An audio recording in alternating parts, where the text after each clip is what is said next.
Aquest disc es diu Post i fa referència al post-col·lapse, que esperem que no arribi mai, però és una mica la música que m'he imaginat jo que hi hauria després que aquest sistema col·lapsi.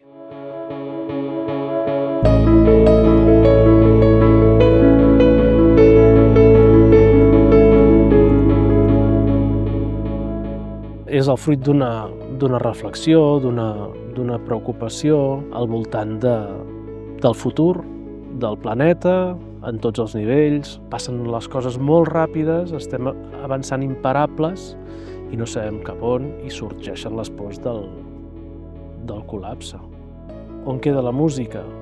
Bueno, pot estar en molts llocs la música, però un dels llocs és el de reivindicar la mirada atenta, el respecte, l'atenció al detall, la contemplació, una reivindicació d'obrir la porta a altres freqüències que tots tenim, però que no les potenciem prou, no les desenvolupem.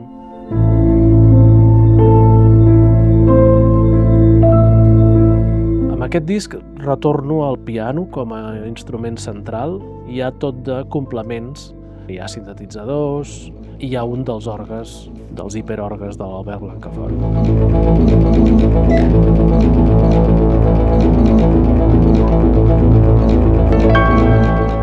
Aquest disc he tingut la sort de gravar-lo aquí a Santa Eugènia del Relat, que és el millor lloc on podria haver gravat un disc així. A dins l'església, amb tots els instruments al meu voltant, i he agafat l'aire que havia d'agafar gràcies també a, sobretot, al Santi Careta, que m'ha fet de productor, una mirada sàvia i màgica amb la música, i del seu company, de l'Adrià Serrano, que ha estat tècnicament impecable. O sigui, per mi ha estat un privilegi poder estar aquí.